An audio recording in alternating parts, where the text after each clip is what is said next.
It's 2023 and marketing's going to some pretty interesting places. Your business can be on TikTok now. You can pay micro-influencers to shill for you, and you can even use artificial intelligence to create entire ad campaigns from scratch. But no matter what newfangled marketing adventure you choose, there's one true classic that can work with it or all on its own to make your whole marketing plan profitable.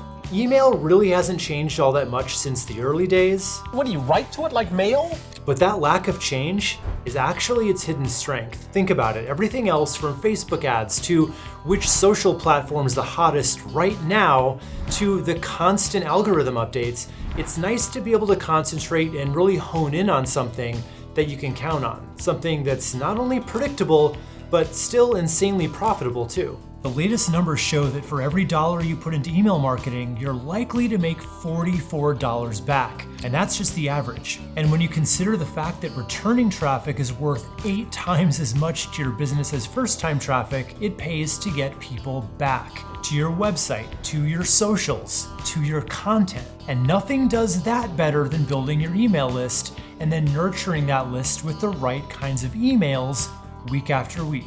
And in this video, I'm gonna give you the complete email marketing plan that I've used for years, and it's honestly grown my business more than I ever could have thought. This is all stuff that anyone can master, even if you're a complete beginner, and I'm gonna take you through all of it, start to finish. And to make email work for you, you need people to send these magical emails to, right? So let's start with part 1, building your list. So before we get into how you should build your list, let's go over how you shouldn't. Never buy a list. First of all, a lot of those email addresses that you'd buy are gonna be out of date. Secondly, these people never ask to hear from you. So what do you think they're gonna do? Not read or open your emails, right? And if they do, a ton of them are just gonna hit the spam button, and you don't want that. If enough people mark your emails as spam, all your emails you ever send will be automatically filtered by Gmail or whatever email provider people are using into that dreaded spam folder. So instead, you need to get people to willingly opt in for your emails. And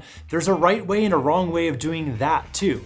You want to create a compelling, valuable piece of content that's so enticing that people will want to give you their email address for it. Now, this piece of content is usually called a lead magnet, lead generator, or freebie. And what you choose to create as your freebie is gonna make the difference between building a big, strong, engaged list or no signups at all. So to help you out, let's talk about what works really well and what doesn't. So what doesn't work is sign up for my newsletter. A newsletter doesn't have any inherent result or transformation or outcome associated with it. Now, what does work? Something that has a specific result attached to it. So when it comes to lead magnets, always create something that promises transformation, not simply information. 5 things to know when training a new puppy isn't nearly as compelling as train your puppy in 2 weeks, the step-by-step plan. That one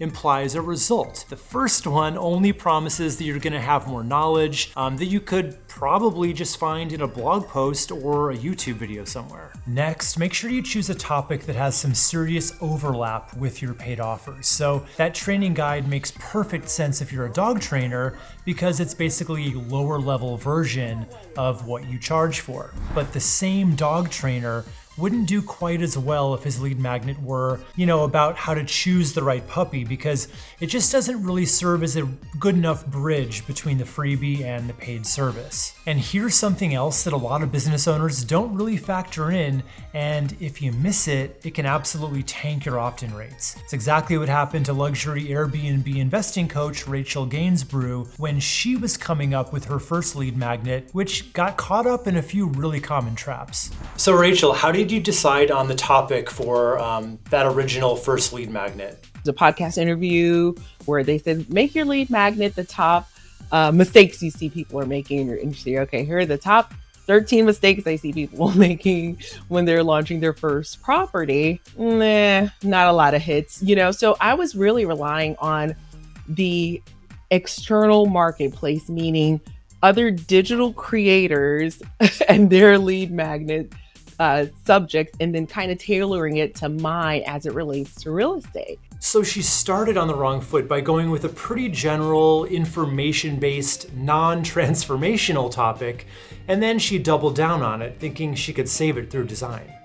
I went into Canva and just zhuzhed the life out of it. I added all the colors, all of the icons, all of the emojis, all of the things to make the top 13 mistakes. I wanted to bring it to life essentially and just make it as pretty as possible. Hours I spent on the actual beautification of it was probably 10x the hours I had spent on the content piece. And so that piece of it got in the way of me actually delivering the content of what it is that our audience was asking for, what it is that they wanted. And nobody wanted it. Like really, no one wanted it. So what happened next though? What put you on the right path? So I was on a talk with one of my mentors where during that talk, she says, your lead magnet is not performing because your lead magnet, it's answering a question no one ever asked. I was like, what?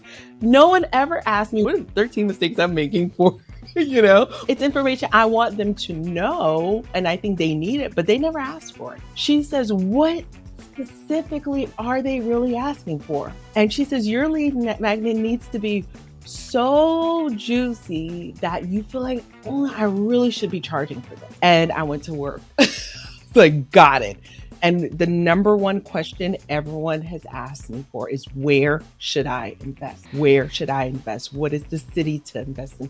That's the question they had been asking. And so I went to work. I actually had data that I had already scraped. I was using for myself. I had someone on Fiverr. I paid them $150 to go through and link things up the way I needed it linked. It was an actual lead magnet where I have the top 75 cities with the highest profitability with about 6 data points to show you the pricing. And like, this was so juicy. And how did that end up working out for you? Was all that extra research worth it in the end? It made all the difference. Nothing came even close to what that lead magnet does right now. I get about, with organic, 500 leads per month, paid ads, 1,500 leads per month on that lead magnet. To this day, it is the ugliest Excel spreadsheet. It has green, yellow, red. It is so ugly. Not one glitter on it, nothing. But this is the number one question. So it gets leads, but what about actual revenue? That's the really cool part.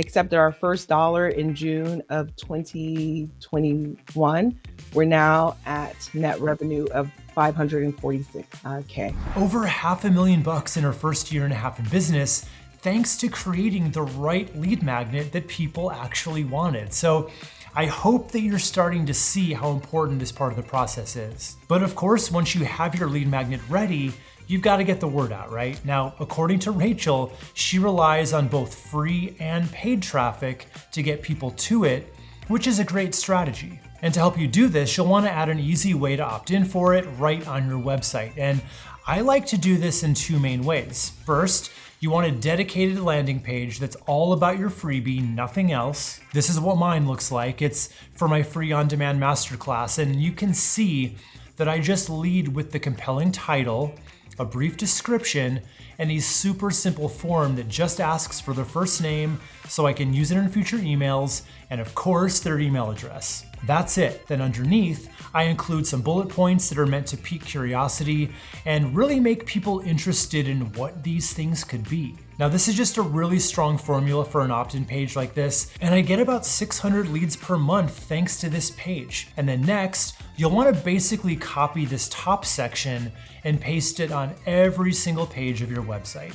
Maybe midway down your homepage, then at the bottom of all the other ones. That repetition is actually great for opt-in rates, and you never know which pages people will visit on your site, so this just covers all your bases. And for extra points, I highly recommend adding it to an exit intent pop-up site-wide. So that way, when the browser detects that they're mousing up to the back button to leave your website, they get hit with one last attempt, which can improve your opt-in rates by an additional 10 to 15%. The next step here is to drive traffic to that dedicated landing page on social. So if you have a strong presence and lots of followers, post fairly often about this lead magnet and then link people right to the opt-in page. And of course, if that's converting well, you probably want to add some fuel to the fire by running paid ads to it too. So you can do that on just about every major platform like Facebook, Instagram, Pinterest, even TikTok. So whether people opt in from your organic posts or from paid ads, it all works in the same way. They put in their email, and then your email provider of choice, like MailChimp, Drip, or ConvertKit, just to name a few of them, will automatically send your freebie out to your new subscribers in real time. And I do have a full tutorial on how to set that all up using my top email pick, ConvertKit, and I'll leave a link to that video down in the description. Okay, so now that we're actively building up your email list every day, it's time for part 2. Love your list, because just getting that email address is only the beginning, right? You're not hoarding them for a rainy day. Your goal is to nurture every single lead that you get with the right kind of emails on the right schedule. So what are the right kind of emails? I hear all the time from people in the comments who say things like, email marketing won't work. I mean, it doesn't work on me. And I think what they really mean by that is that these types of emails don't work on them. And they're absolutely right. These kinds of promotional emails don't work, at least not on their own. The trick to making that 44 times ROI I promised at the beginning of this video is all about sending helpful emails that people actually want to open and that actually increase the desire for your paid offer. So instead of bombarding your list with promotion after promotion and coupon after sale and all your new arrival products, I like to use Gary Vee's jab, jab, jab, right hook model, which basically says to give them value at least 3 times before ever asking for a sale. One of my friends and email copywriting expert, Jules Dan, actually put it another way when we chatted about it. If you were just to pitch in every single email, you would have a dead list very quickly. So to balance this, you put back into what I like to call the emotional bank account of the list. So for you to withdraw money, you have to deposit money, right? But for us, we have to deposit goodwill, we have to deposit value, we have to deposit them feeling like there's a relationship with us. So for every 4 emails you send, 3 of them are a helpful tip, a piece of advice. And that can include a link to an article you wrote, a podcast episode you made, or a YouTube video that you posted. Honestly, email marketing and content marketing go together like peanut butter and jelly. You can even get a ton of mileage out of linking to content that someone else made. Just being the one to pass along useful information is almost as valuable as being the one who created it. Okay, it's example time now, so I'm gonna show you from my very own inbox here one company that does email marketing amazingly well and one that just kind of misses the mark so that you can see the difference. So first, let's talk about the good. Now, Rover is an app that lets you book dog walkers and dog sitters, and their emails are a really good, healthy mix that includes truly helpful content like these. These all do a great job at piquing curiosity for any dog owner. Like, this is stuff you would definitely want to know. And they use sales emails that also lead with value. So take this subject line, right? Tired of getting pulled around by your dog? That's a real pain point for a lot of dog owners. And even though this email's selling a solution, it's a solution nonetheless. Now, compare these emails to the ones I get from the company Vestaboard. Now, while this product is super cool and I really want one, their emails are pretty much all either promos or even worse, self-congratulatory press releases. Anyone want to watch how the CEO raised $5 million? I think I'm good. Come on. Fair enough, kid, fair enough. One surefire way to make your emails get read and then build more of a relationship with your list is through using little stories to help make your points. The main objective of a story when it comes to marketing and selling is so that instead of actually pointing the finger and being like, you feel this way, or you're going through this right now, or just labeling all these things on people and putting them into these buckets. And for most people, especially when they don't know you or they're relatively cold, their guard is going to be up. So it's hard to persuade someone when their guard is up. But when you either talk about yourself or a client and you use a story, and for whatever reason, our brains are wired to imagine ourselves in that story, and it's super relatable. So what are a few really actionable ways a service business can use storytelling in their emails? So you might just tell the story that talks about how you solved a problem for a client. That is just one of the easiest thing ever. It's like, how did you solve a problem for a client? But don't pitch.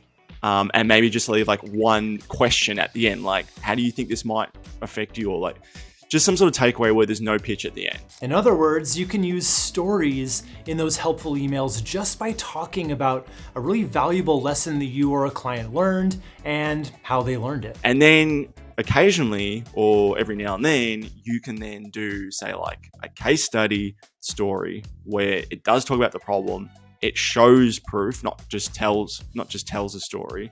And there might be a call to action. And whether you use story or not, I've got some really solid tips that are gonna help you make the most of your emails. So first of all, most email providers out there love to talk about their fancy HTML templates that are gonna make your business look super slick and professional. The problem is, they also make your emails look like they're trying to sell you something, right? All that fancy formatting is likely to get your emails routed to either the promotions tab, where they're much less likely to be seen, let alone clicked on and read, or even worse, the spam folder. So believe it or not, the right way to send emails is actually without the template. No header, no logo, just plain text. That makes your emails stand out by blending in with all their more personal emails that they actually want to read. But just because you're not using a template doesn't mean that your email needs to look like hot garbage. So here are a few little tricks to help it look nice and clean, which will keep people reading longer.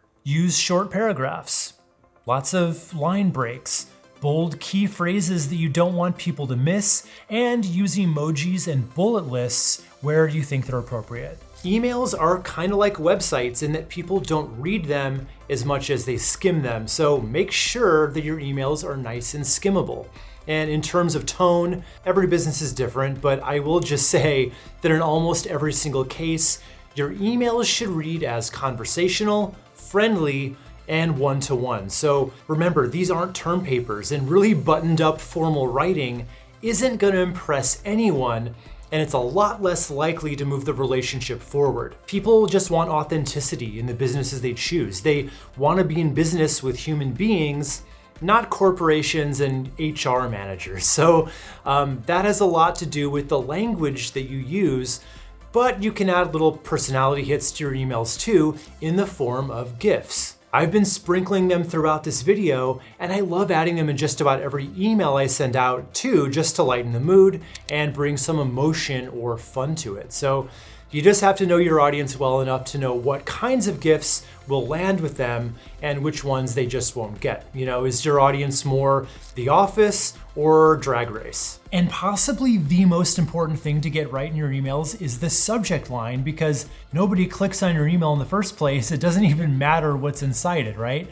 Well, that's what this video is all about. I've got 9 subject line formulas that are proven to work way better than the average, so you can make sure that all your hard work actually pays off into paying customers. So click right here and I'll show you all 9.